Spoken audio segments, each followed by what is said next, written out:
Ah, j'ai dit la vérité, ah, c'est quoi? J'ai totalement vraiment pas. Non, mais. Mon père a dit, je suis déjà de ton côté. Bon, je suis déjà gentille. Hein. Bon, je suis très gentille comme fille. D'accord. Je sais pas ce que j'ai pas demandé fait, moi. Alors. Et Daniel, bonsoir. J'espère que tu vas bien, la grâce de Dieu. Bonjour tout le monde. Ah, encore, nous sommes là ce soir pour nous renverser. Pour que nous puissions renverser les raisonnements et toute hauteur qui s'élève contre la connaissance de Dieu, afin d'amener toute pensée captive à l'obéissance de Christ, en nom de Yeshua Hamashiach.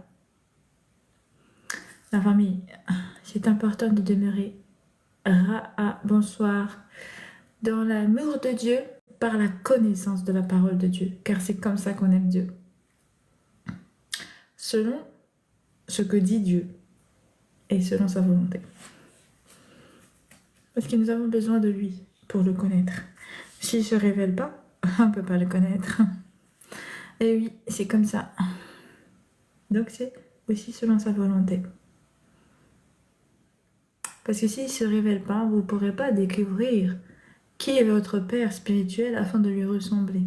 C'est pour ça que même s'il vous a donné une connaissance, ce n'est pas encore suffisant car elle s'élève au niveau de Dieu qu'à partir du moment que vous avez Dieu avec vous. Car aucun esprit ne peut sonder, aucun homme, pardon, ne peut sonder l'esprit de Dieu. Il n'y a que Dieu qui peut se révéler à l'homme afin qu'il découvre ce qui est caché. Parce qu'on parle de révélation cachée. Ben, révélation cachée, c'est aussi le Seigneur qui se révèle à nous. Alors qu'avant, il nous était caché. Car la connaissance de Dieu dans le monde est complètement voilée par les forces des ténèbres, par la vie que l'on mène, par les péchés, par rapport à plein de choses en fait. C'est pour ça qu'on comprend que tous ces combats fait que le Père doit se révéler au bout d'un moment à nous pour que nous puissions connaître à qui on doit ressembler. En tout cas, bonsoir à vous. J'espère que vous allez bien à la grâce de Dieu. Et j'espère que vous êtes bien nourris du pain quotidien que Dieu nous a offert depuis plus de 2000 ans. Oui, parce qu'il nous a offert ça de manière complète. C'est vrai qu'il a commencé un travail en nous apprenant les lois dans l'Ancien Testament, mais il a abouti et accompli la totalité dans le Deuxième Testament. Maintenant, nous pouvons marcher car nous avons l'image à laquelle nous devons ressembler. Mais ce n'est pas suffisant, car sans l'Esprit, on n'arrive pas à ressembler à l'Esprit de Dieu, car c'est l'Esprit de Dieu qu'il faut ressembler. Ce n'est pas simplement le physiquement ou marcher au niveau de l'apparence. Quand je dis l'apparence, c'est beaucoup ont pris le côté pieux, mais en apparence. Ça veut dire le côté pureté de l'apparence de Jésus, mais sans revêtir l'intérieur de la ressemblance, parce que l'extérieur périra. Mais ce qui est éternel, c'est l'esprit. Or qu'on vise la vie éternelle. Donc c'est que quand on aura le renouvellement à travers l'esprit qu'on saura vraiment la ressemblance du Père. C'est pour ça le Père, elle a tout misé sur le renouvellement de l'esprit avant celui du revêtement de l'enveloppe. La robe, c'est secondaire. L'apparence est secondaire. C'est pour ça que c'est un dernier qu'on va changer. Les âmes.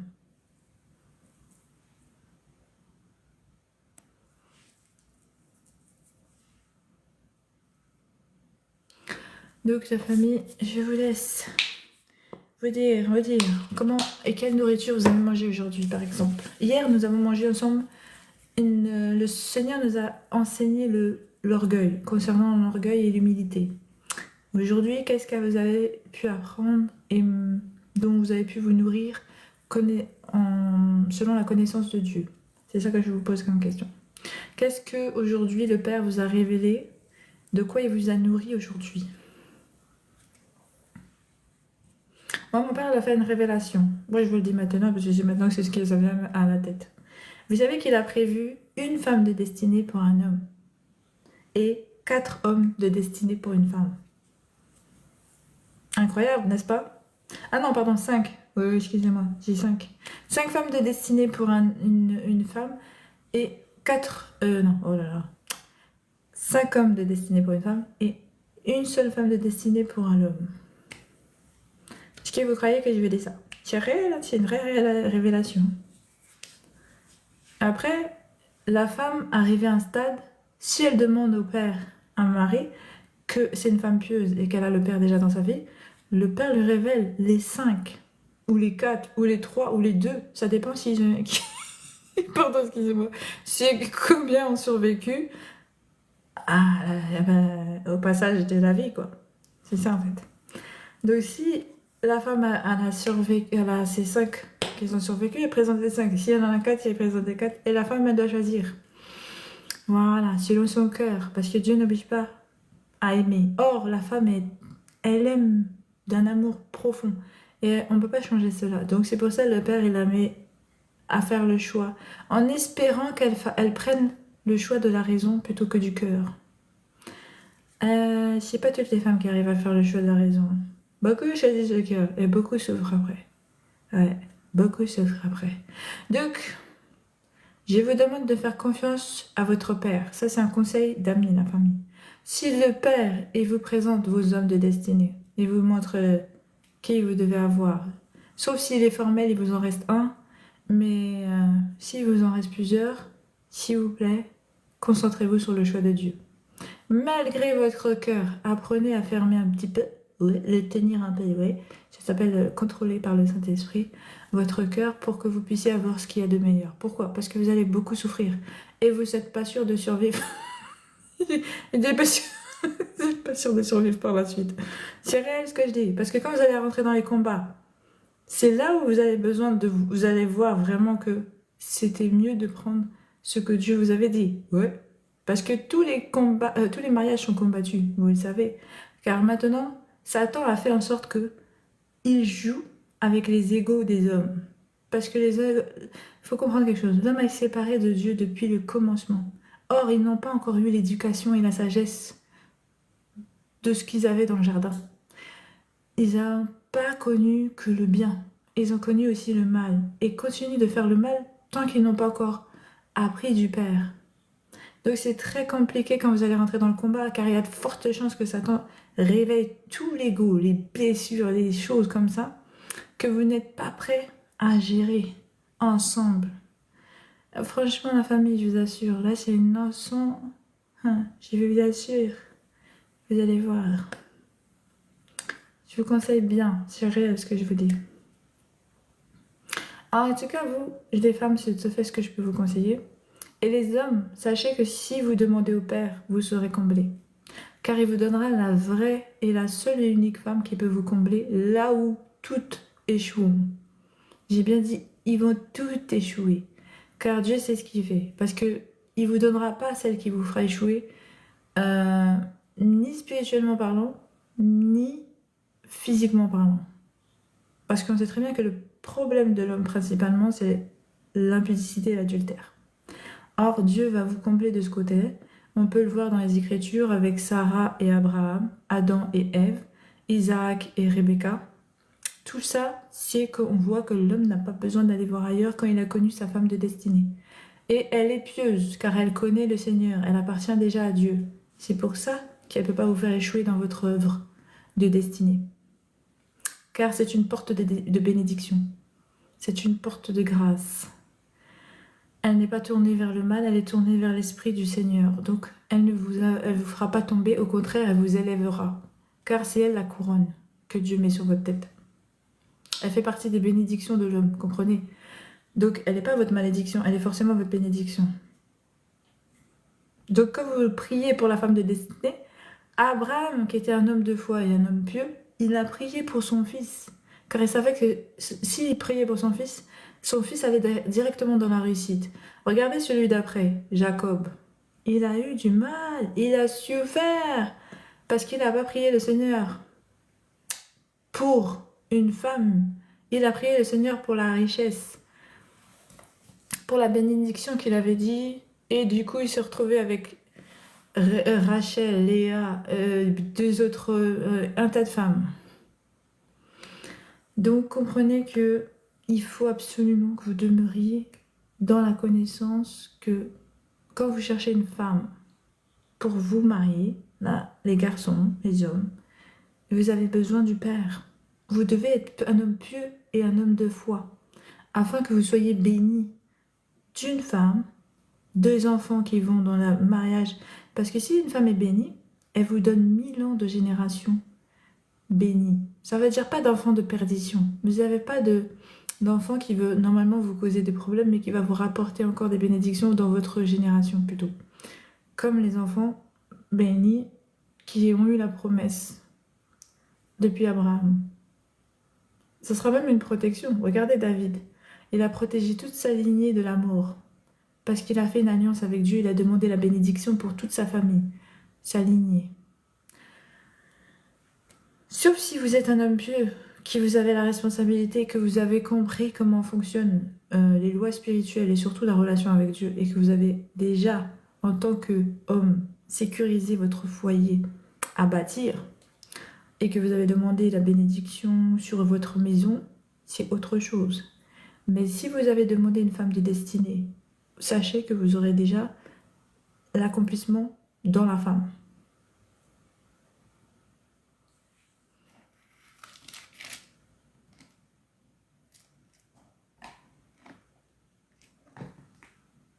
Du coup, je ne sais pas quelle leçon vous avez appris aujourd'hui. Qu'est-ce que le Seigneur vous a révélé dans le secret? Mais effectivement, selon les Écritures, nous sommes là pour partager ensemble ce que le Seigneur nous donne à connaître dans le secret, afin de rapporter la lumière et afin de demeurer dans l'amour et le partage et la foi à la famille. Parce que ça nous éveille à dire que nous avons un Dieu qui continue de nous alimenter de son amour. Vous allez me dire aussi de sa protection, car Dieu nous garde aussi des mauvaises doctrines, des fausses doctrines, de tout élément de pensée qui s'élève contre la hauteur de Dieu. Ça veut dire quoi? Parce que nous avons une culture, nous avons des pensées, nous avons une vision face à Dieu, à comment l'adorer, à comment ceci, cela, et nous avons établi ça selon notre façon de voir, notre volonté au cours du temps. Et on a tendance à plus s'échanger ça que à s'échanger ce qui est la vérité de Dieu. Or, Dieu sème en vérité. Ceux qui ont déjà l'esprit donnent la vérité. C'est pour ça que les apôtres prêchaient la vérité, évangélisaient la bonne nouvelle. Or qu'ils allaient même dans les synagogues enseigner la bonne nouvelle. Car eux, ils n'avaient que les Écritures, mais ils n'avaient pas Dieu. Donc c'est pour ça, eux, ils se permettaient de rentrer dans la maison de Dieu afin d'enseigner selon la parole. C'est pour ça que nous faisons le relais, nous, à travers notre témoignage. Simplement, nous témoignons simplement de ce que le Seigneur nous a révélé dans le secret, pour que nous soyons tous édifiés ensemble, dans l'amour.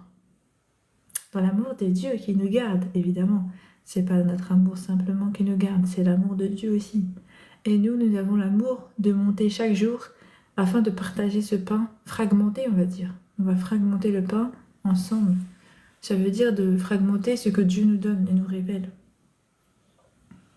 Donc vous avez eu votre pain aujourd'hui, j'espère que vous vous êtes nourris. Hein? J'espère que vous êtes nourris, la famille, de ce pain que Dieu vous donne. Et si vous n'avez pas de pain, il faut chercher le Seigneur. Il faut vous rapprocher de lui en le cherchant à le plaire, en cherchant à le découvrir, en cherchant à ce qu'il se révèle à vous, afin que vous sachiez qui il est, et puis que vous puissiez l'adorer comme vous avez envie, avec lui, qui vous enseigne comment le faire. Qu'est-ce que vous en pensez? C'est pas une bonne idée. Dieu, il a raison, il n'a pas raison. Oui, il a déjà raison, la femme. Ne remettez jamais en question la parole de Dieu. C'est tout à fait normal. Salut, Do Love. J'espère que tu vas bien, Do Love. Do you love me? Do you love me? Ma patronne, bonjour. J'y va bien? J'espère que vous allez bien, à la grâce de Dieu. Je suis patronne de rien, moi. Vous savez, mon père, il veut qu'on se fasse égal. Et lui, il est patron. Il y a un seul patron dans le monde, hein, c'est Dieu. De tous les hommes. Et les hommes, tous les hommes sont égaux. Il n'y a personne qui est supérieur. Par contre, dans le ciel, il y en a un qui est supérieur à tous.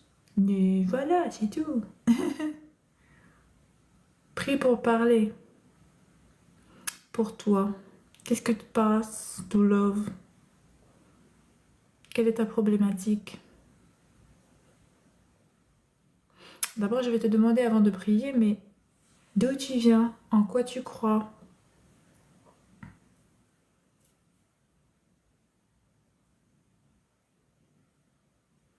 Et quelle est ta problématique? S'il te plaît.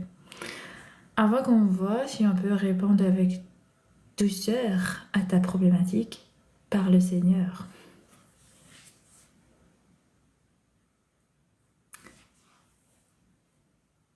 Ta foi, c'est sur Jésus, sur Yeshua. Yeshua, Amashia, pour ceux qui ne savent pas, c'est le nom de Jésus en hébreu. Parce que Jésus est en fait une traduction. Je tiens à informer le public. Merci, santé à toi également, prospérité. Merci, toi aussi.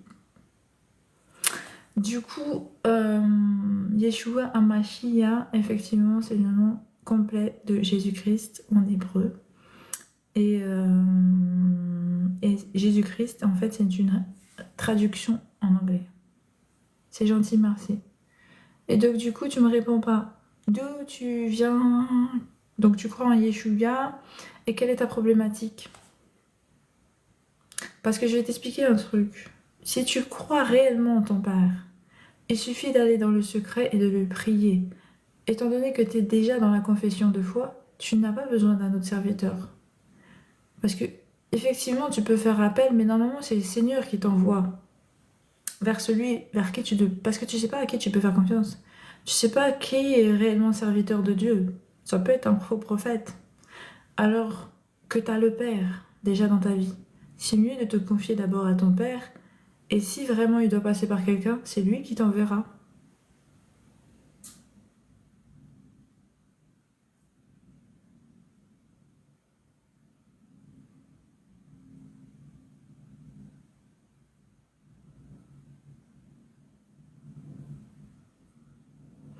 Parce que beaucoup font l'erreur de compter sur les serviteurs de Dieu.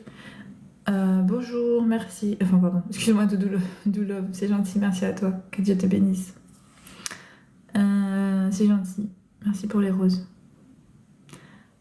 Oh, carrément un bouquet. Merci, c'est gentil. Que Dieu te bénisse. Aïe, c'est l'amour, c'est ta fait mignon. Donc voilà, c'est sympa. Merci beaucoup. C'est mignon. Un cœur sur vous. Je suis gênée. Donc du coup, la famille, je voulais vous dire... Oh, mon truc est chaud. J'ai peur que... Ok. Donc je voulais dire que, en fait, Yeshua, quand on marche avec lui, moi je parle selon mon expérience. Hein. Je parle pas juste comme ça. Selon mon expérience et déjà depuis toujours, Dieu souhaite qu'on le consulte en premier. Car c'est sa place qu'il devrait avoir dans nos vies. Il veut qu'on le prie et qu'on le place en premier dans toutes choses. Donc quand on a un souci, si on a déjà le Seigneur Yeshua, Jésus-Christ dans nos vies, c'est lui qu'on doit voir en premier. Effectivement, si Dieu va répondre, hein, mais si dans cette prière il dit « va voir tel serviteur » ou « je te conseille d'aller voir un serviteur », là tu peux aller voir un serviteur. Mais normalement, il suffit de fermer ta porte de ta chambre, de rentrer dans le secret, dans ton esprit, et de prier ton Père qui est dans les cieux afin qu'il réponde à ta prière. Vraiment, il n'y a que ça à faire, pas plus. C'est l'homme qui pense qu'il est dépendant de l'homme, mais croyez-moi, vous n'êtes pas dépendant de l'homme. Le Seigneur, il a dit, il répondra et pourvoira à tous vos besoins. Vous n'avez pas besoin des uns des autres. À part pour les révélations, demeurez dans la foi, une foi élevée, comme on est en train d'échanger là maintenant, afin que tu puisses retourner dans la foi avec ton Père car tu sauras qu'il peut répondre à tes prières, car c'est ce que il fait principalement quand on le sollicite. Il a dit demandez et vous recevrez, et ce n'est pas que le Saint-Esprit. Il a dit que si vous demandez dans la prière et vous mettez en son nom, il répondra. Et on le sait, car quand on fait les œuvres, quand on demande des délivrances, quand on demande des choses, il répond. Ça veut dire que le Père est là. Donc il faut aller prier le Père pour savoir comment agir dans nos vies, comment avancer, lui raconter nos problématiques. Ne pensez pas que si vous avez des problèmes, mais que Dieu n'agit pas, qu'il faut pas... Ça veut dire que Dieu vous a abandonné. Non, ça veut dire que vous devez aller au Père afin de découvrir, ou alors qu'il vous délivre, ou alors qu'il agisse en fait puissamment dans vos vies, ou qu'il vous dise tout simplement « Attends, attends, c'est trop tôt, c'est pas si... il faut patienter, ou j'ai fermé cette porte pour te sauver, ou bien j'ouvre cette porte. » Tu vois, il va te donner des conseils, il va t'expliquer. Moi, c'est le conseil que je te donne, c'est l'expérience que je te donne, parce que j'ai fait cette même action que tu es en train de faire. J'ai demandé à un serviteur de m'aider. Or, il n'a même pas su, de un. Et deuxièmement, sur qui il s'appuie pour t'aider? Dieu. Donc au final, ça veut dire si lui, il peut s'appuyer sur Dieu, pourquoi pas toi? Et en troisième lieu, le père m'a engueulé. Ouais. Il m'a dit pourquoi t'es parti chercher un serviteur sachant que je suis déjà dans ta vie. C'est comme si tu disais le serviteur est supérieur à Dieu. Non, la famille. Ton père, il n'y a rien qui est impossible à ton père. Tout ce qu'il peut faire avec ta foi, c'est énorme. Il peut déplacer des montagnes, il l'a prouvé. Pas déplacer les montagnes, hein, mais il t'a prouvé, bien qu'aussi à la création, finalement, il l'a fait. Mais sinon, dans les Écritures, il t'a prouvé déjà de quoi il était capable. Alors, si tu veux être un témoignage vivant, toi aussi, et raconter, bah, et franchement, j'avais un problème, le Père, il a intervenu parce que je lui ai demandé. À ton tour, fais confiance au Père. Fais-lui confiance de tout ton cœur afin que tu puisses voir la foi de ce que tu l'espères. Parce que la foi, c'est quoi? C'est la ferme assurance en ce que l'on espère. La ferme, tu vois, c'est une certitude, la ferme assurance en ce que l'on espère. Donc, avec toute ta foi, tout ton cœur, retourne à ton Père, prie et résous tes problèmes avec lui.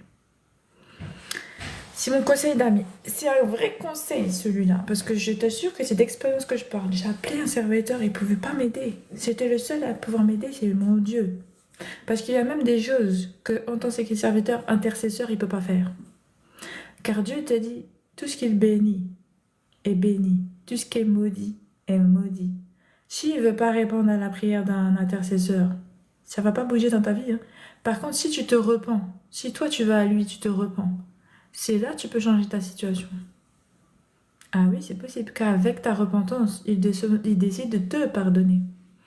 Parce que quand on a un problème de malédiction, c'est que le Père nous a maudits parce qu'on n'a pas obéi. Donc c'est Dieu qui est offensé. C'est pas même si même s'il y a un serviteur qui est pris par intercession, Dieu peut refuser. Tu peux aller au moins plaider ta cause auprès du Seigneur. Tu peux aller te faire pardonner toi-même. Car nous, on ne pourra pas débloquer ta situation pour toi si tu es maudit de Dieu. Vous voyez? Si Dieu décide de ne pas vouloir lever par rapport à notre prière, on ne pourra rien faire. Par contre, toi, tu peux encore peut-être changer ta situation. Car si tu as donné encore le fait de penser à lui, c'est que tu n'es pas encore dans l'égarement. Donc, tu peux encore revenir à lui.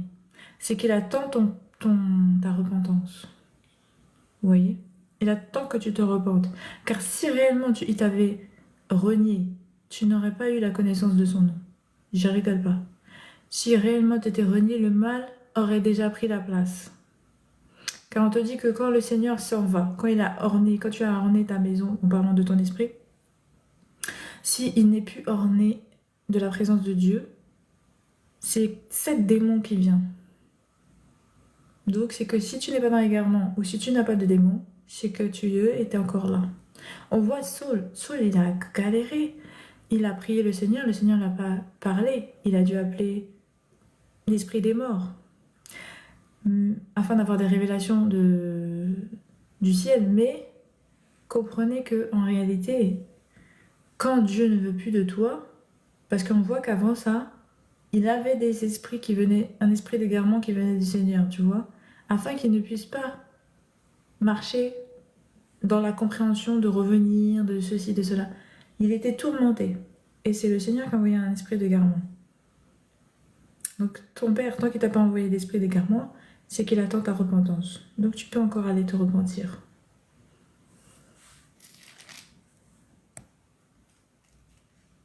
Do you love?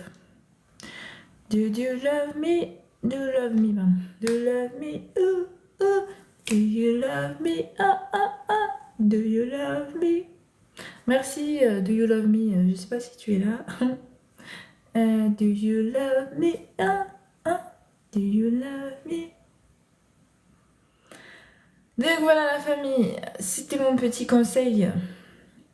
Mais je sais que beaucoup de gens, ils attendent qu'on vienne répondre à leurs solutions. Et ils veulent des solutions faciles tout de suite. Mais ils veulent pas entendre la vérité. C'est incroyable. C'est vrai, je fais ça, donne-moi la solution. Mais je te viens de donner la vraie solution. C'est la vraie, c'est la seule et l'unique. Le reste, c'est pour te séduire. C'est ton cœur qui veut entendre ce que tu as envie d'entendre. Mais la vérité, je te l'ai donnée. Maintenant, si tu préfères entendre autre chose, si tu peux y aller. C'est toi de voir. Si tu n'avais pas le Seigneur, j'aurais fait autrement. Oui, j'aurais pu voir avec toi comment te délivrer à la grâce de Dieu. Parce que Dieu n'est pas encore dans ta vie. Il ne s'est pas encore révélé à toi. Mais si tu as déjà Dieu dans ta vie, je ne vois pas qu'est-ce que je peux t'amener de plus, car il est déjà le plus élevé. Sur moi, j'ai qui je compte? Sur lui, pour faire ce que je prie. Quand je prie, je compte sur lui. Moi, j'ai la foi en Yeshua. Moi, j'ai la foi en Jésus-Christ. Par conséquent, quand je te demande, quand tu viens me demander, c'est sur Jésus sur lequel je m'appuie. Donc, à quoi bon je fasse ce que tu peux faire? Puisqu'on a on a la même foi. C'est si tu avais une autre foi que là, j'aurais pu te révéler le vrai, le Père, celui qu'il est, parce que tu ne connais pas.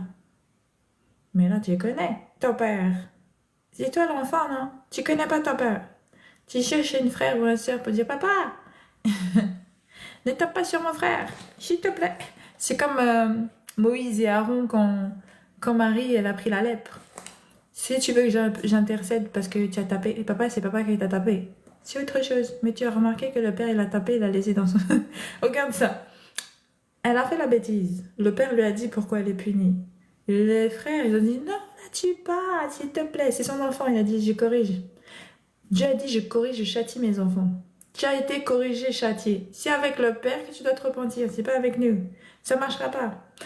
Moïse et Aaron sont les deux qui pouvaient intercéder pour le peuple. Et ils n'ont pas réussi à intercéder pour leur sœur.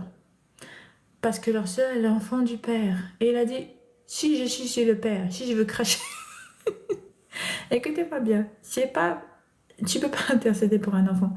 Quand Paul marchait avec Apollos ou Saphias, ou je sais plus, un nom comme ça, des serviteurs de Dieu, il est tombé malade.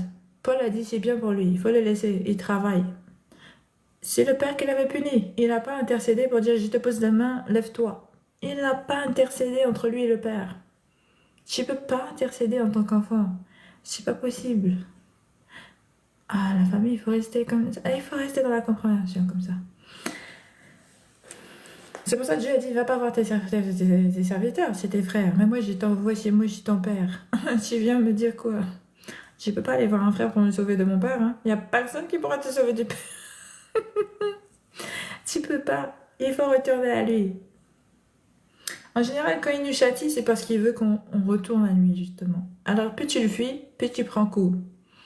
Je te conseille de retourner à lui, tu vas régler tes histoires. Oui, c'est mieux. C'est le meilleur conseil qu'on puisse te donner. Hein. Do you love me? Et peut-être Marie, elle aurait pu s'en sortir. Marie, elle est restée 7 jours à l'écart, elle n'a pas prié, elle n'a pas plaidé sa cause. Elle a pris le... Je vous assure, écoutez-moi bien. Le problème de l'homme, il ne cherche pas le Seigneur. Même s'il se faut taper sur la tête, il continue de rester dans leur orgueil ou dans leur compréhension des choses. Dieu l'a tapé de lèpre. Les deux autres, ils ont pleuré. Elle n'est pas venue se repentir avec sa lèpre. Elle n'est pas venue dire, oh Seigneur, pardon, j'aurais pas dû t'imaginer, je m'excuse. Mais rien du tout. Elle a pris... Elle a pris sa lèvre, elle a pris sa punition, elle a fini avec le père. Écoutez-moi bien, la famille. Le problème, c'est que vous ne prenez pas la relation au sérieux. Dieu dit, confiez-vous à moi. Il faut parler. Ah, parler avec lui.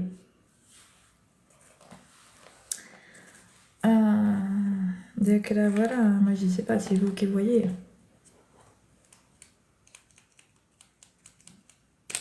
En tout cas, il est tout à fait d'accord pour que vous puissiez. Il est ouvert, hein, le père, il est ouvert, en tout cas. Il n'est pas fermé à la conversation. Donc, il faut retourner à lui. Hein.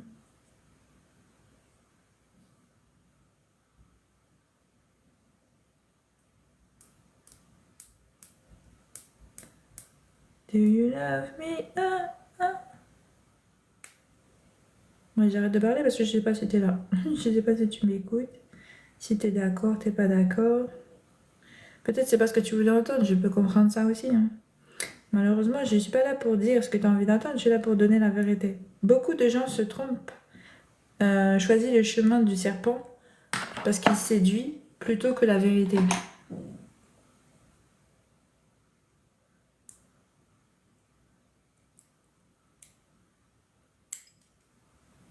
À savoir de quel côté tu te places.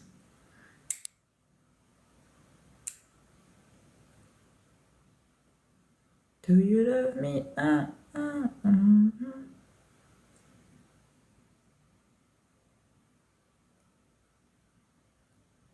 Donc voilà. Donc là, ça m'a fait plaisir de te répondre.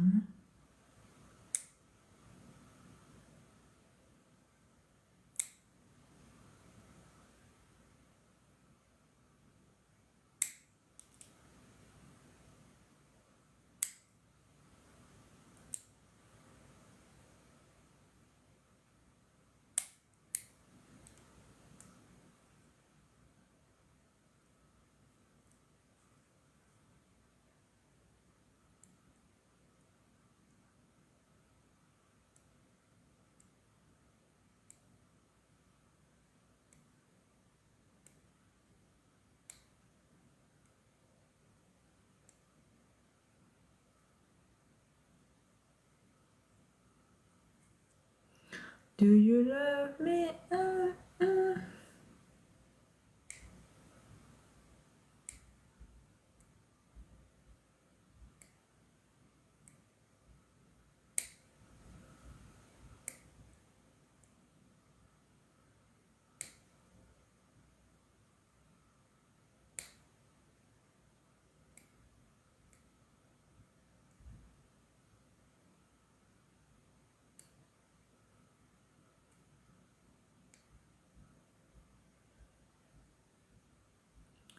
Yes, I do. Abraham Samoté. Bonsoir, j'espère que tu vas bien, la grâce de Dieu. Qu'est-ce que tu veux dire par là, tu l'as, yes, I do?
Shalom Abraham. J'espère que tu vas bien, la grâce de Dieu. Désolée, je suis restée à mon truc, mais j'attendais que vous vous manifestiez. Puis j'ai posé plusieurs questions. Bon, j'ai pas eu de réponse. Donc s'il n'y a pas d'interaction aujourd'hui, moi je quitte. Hein.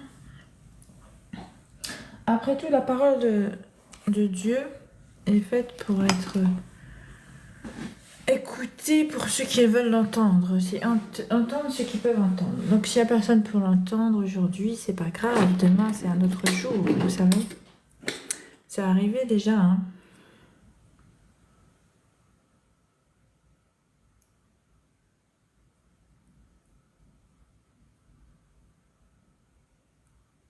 C'est comme ça que ça fonctionne dans la vie.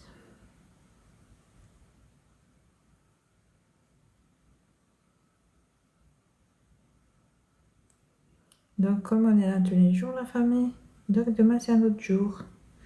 Tu es dans les mains du Seigneur. Demain, c'est peut-être demain que le Seigneur se manifestera à nous, ou bien que vous manifestera à moi, à nous, à lui. Voilà quoi.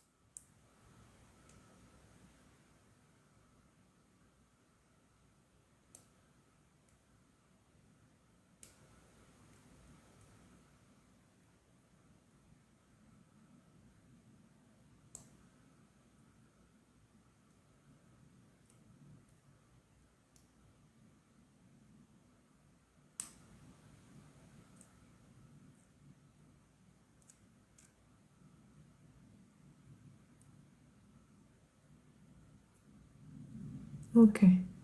Bon bah écoutez la famille, bonne soirée à vous. Que Dieu vous bénisse. Et que Dieu vous garde comme tout mal surtout. On se dit une prochaine fois si Dieu le veut. Et voilà la famille. Do you love me? Mais sachez que ce que je vous ai dit là au début c'était réel. Dieu donne une seule femme à l'homme avec qui il aura une descendance prospère. C'est sérieux ce que je dis.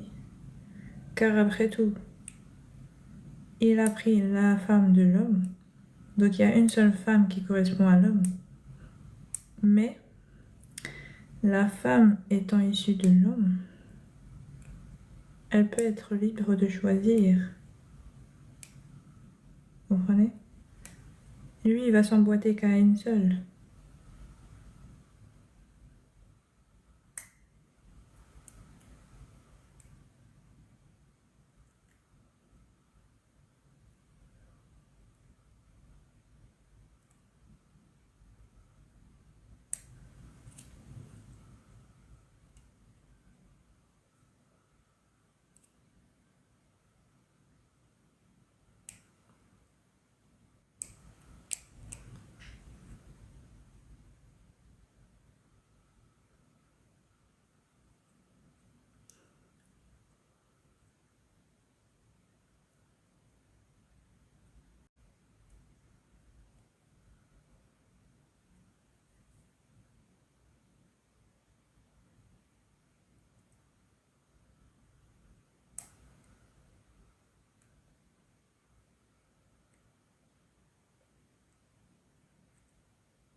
Merci. Alors, merci à vous et à la prochaine. À la grâce de Dieu. Bye bye. Si Dieu le veut.